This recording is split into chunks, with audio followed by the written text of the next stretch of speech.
Bocah itu menemukan dompet di kereta. Dia membukanya dan melihat, ada banyak uang di dalamnya.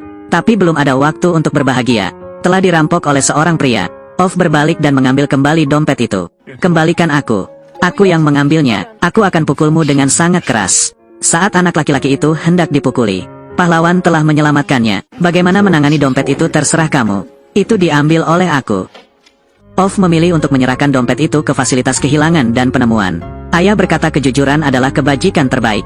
Tapi dia juga mengajarinya. Kadang-kadang, kejujuran itu perlu beberapa bantuan yang disebut dukungan. Faktanya, itu adalah kemampuan untuk melindungi diri sendiri. Kamu ngerti gak? Mengerti. Bagus nih. Aku ngerti. Waktu berangsur-angsur berlalu, Ov lulus dengan hasil yang sangat baik. Sang ayah dengan gembira berlari untuk menyampaikan kabar baik tersebut. Lagi tidak berhati-hati, menemui kejadian yang tidak terduga. Satu-satunya peninggalan yang ditinggalkannya hanyalah sebuah jam tangan. Tapi sebuah kontrak. Ov mengembalikan gaji yang telah diberikan ayahnya. Tapi bos lagi mau dia gunakan cara lain biar bayar hutang itu. Begitu saja dia menggantikan ayahnya. Tapi pria itu mulai membalas dendam. Ayah kamu telah mati. Dia mau larikan diri tapi lagi ditangkap. Pria itu mengambil jam tangan yang ditinggalkan ayahnya. Dia sangat sombong memamerkan barang rampasannya. Juga pada saat ini, Ov telah membangkitkan bantuan. Kembalikan jam tanganku. Anggap saja itu seri. Dia mewarisi rumah ayahnya. Namun tanah ini menjadi incaran para pedagang real estate. Mereka tidak menggunakan cara apapun untuk mencapai tujuan mereka. Tengah malam, rumah tetangga dibakar. Ov mempertaruhkan nyawanya dan bergegas masuk ke dalam kobaran api. Menyelamatkan seorang anak dan tua. Tapi ketika dia berbalik, dia menemukannya. Rumahnya terbakar. Dia berharap petugas pemadam kebakaran bisa memadamkan api. Tapi dealer real estate sudah mengatur segalanya. Ov kehilangan tempatnya untuk kembali. Rumah yang hangat berubah menjadi reruntuhan. Jam tangan ayahnya juga ikut terbakar. Dia kehilangan segalanya. Ov tidak punya tempat jadi tidur di kereta. Ketika bangun, kereta sudah berangkat. Dia pun bertemu dengan cinta sejati dalam hidup Sonja. Saat itu, petugas meriksa tiket datang untuk ngecek tiket. Tapi dia tidak punya tiket, juga tidak punya uang. Pada dasarnya tidak ada uang untuk membeli tiket. Sonja dengan baik hati membantunya. Namun Ov segera turun dari kereta.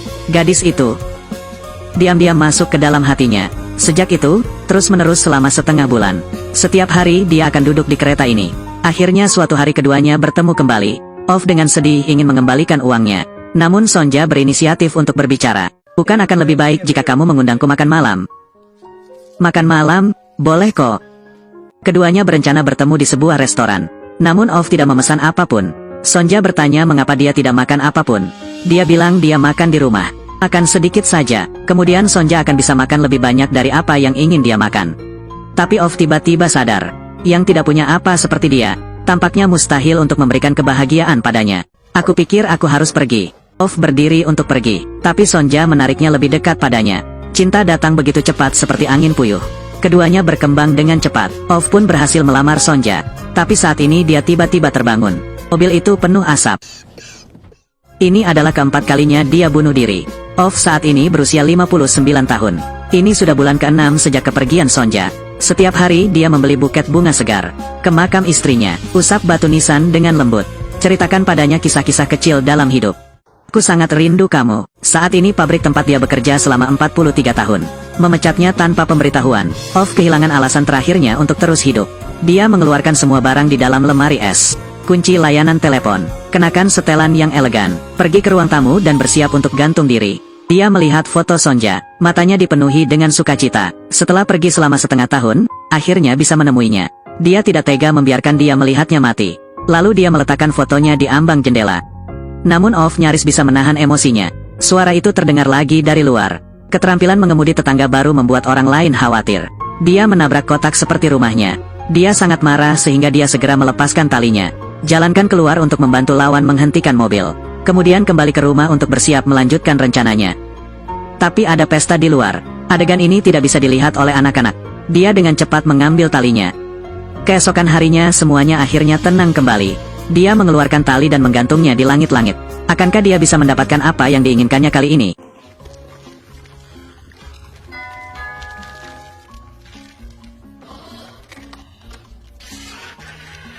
Lagi ketemu Halangi. Ternyata itu anak tetangga. Mereka membawakannya makanan, mengungkapkan penghargaan atas bantuannya kemarin. Ngomong-ngomong, pinjamnya sebuah tangga.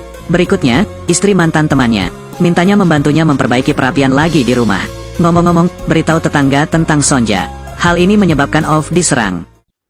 Kalian semua pergi. Pulang ke rumah. Pergi saja. Dia kembali ke rumah dan melihat foto istrinya. Tertawa dengan bodoh. Dia membelai pakaian kekasih.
Tegas. Dia ingin mengakhiri hidupnya di sini. Namun penumpang di sebelahnya tiba-tiba jatuh sakit.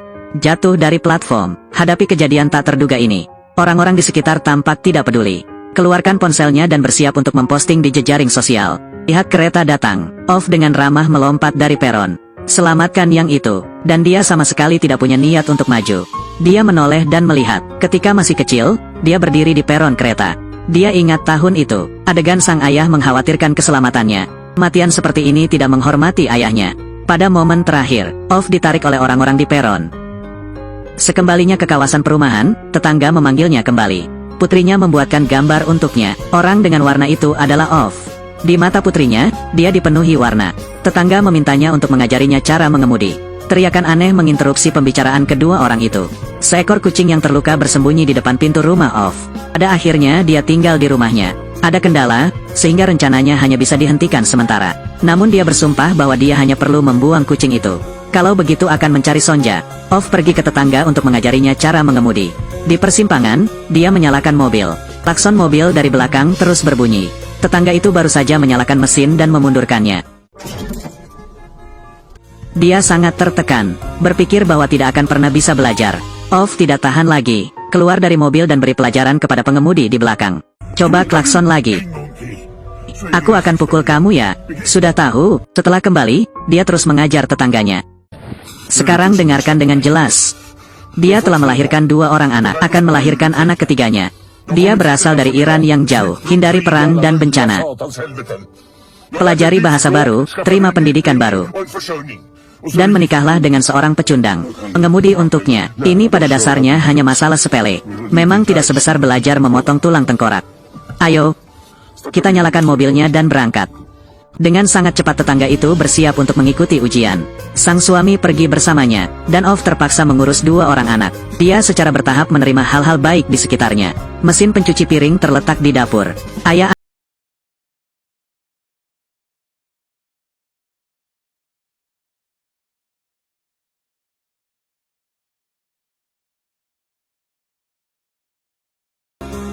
Keesokan harinya seorang pemuda datang untuk mengantarkan koran. Dia juga berasal dari lingkungan ini. Karena dia selalu meninggalkan sepedanya tergeletak begitu saja, Ov kemudian menyita sepeda itu. Yang tidak dia duga adalah, orang ini pernah menjadi murid Sonja. Mobil itu awalnya ditujukan untuk diperbaiki. Akan berikannya kepada pacarnya sebagai hadiah. Segala sesuatu yang berhubungan dengan Sonja ingin dia tangani dengan lancar. Setelah memperbaikinya, dia membawanya ke toko tempat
Ov tidak punya cara untuk menolak.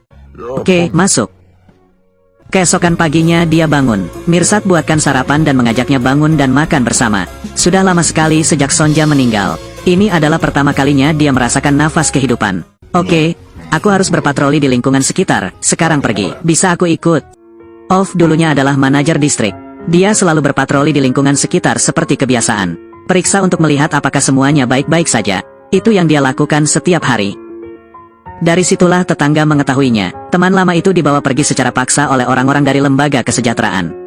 Dan istrinya juga berjuang selama 3 tahun.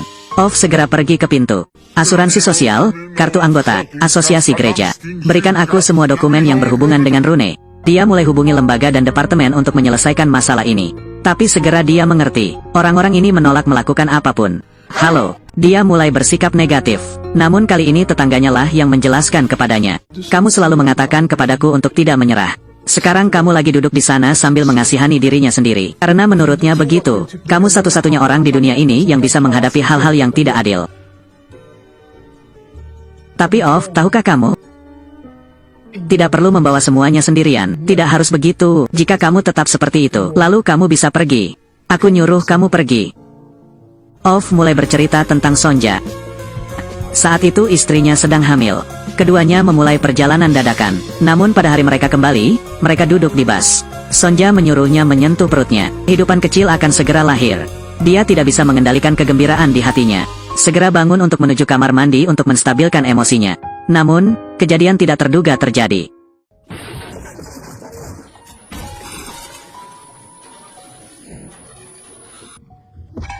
Bas kehilangan kendali dan jatuh dari tebing. Dia hanya mengalami luka ringan. Dan Sonja didiagnosis oleh dokter memiliki kemampuan menjadi manusia tumbuhan. Untungnya dia sadar kembali. Tapi kehidupan kecil itu telah hilang. Sonja juga kehilangan kemampuan berjalan. Dia memindahkan tangga dan menurunkan meja dapur. Bantu istrinya agar dapat beroperasi dengan lebih nyaman. Dia kemudian mendapatkan gelar profesor. Namun belum ada tempat yang mau mempekerjakan penyandang disabilitas. Akhirnya suatu hari Sonja melihat harapan. Kelas yang tidak diterima oleh siapapun. Mengumpulkan semua siswa yang kurang bagus. Jatuh ke pandangannya. Namun pada akhirnya Sonja tetap ditolak. Ov menulis keluhan. Mencari keadilan bagi penyandang disabilitas. Namun hanya mendapat penolakan. Lihatlah wajahnya yang suram. Sang istri kemudian tanya, orang itu atau mati, atau pikir tentang bagaimana cara hidup. Malam itu Ov pergi ke sekolah itu. Ciptakan jalan sendiri untuk para penyandang disabilitas. Sonja akhirnya bisa bekerja seperti biasa. Di bawah asuhannya, hanya dalam waktu 1 tahun. Siswa yang tidak diunggulkan telah berubah semuanya. Dia melakukan upaya seperti itu karena dia menganggap anak-anak itu seperti anak-anak yang tidak pernah dia miliki. Sampai 6 bulan yang lalu, Sonja meninggal karena kanker. Dia bunuh diri berulang kali. Itu untuk memenuhi janjinya untuk tetap berada di sisi istrinya. Orang-orang dari lembaga kesejahteraan datang lagi. Kali ini Ov mengundang reporter Lena. Dia telah mengumpulkan banyak sekali masa lalu tentang pria ini.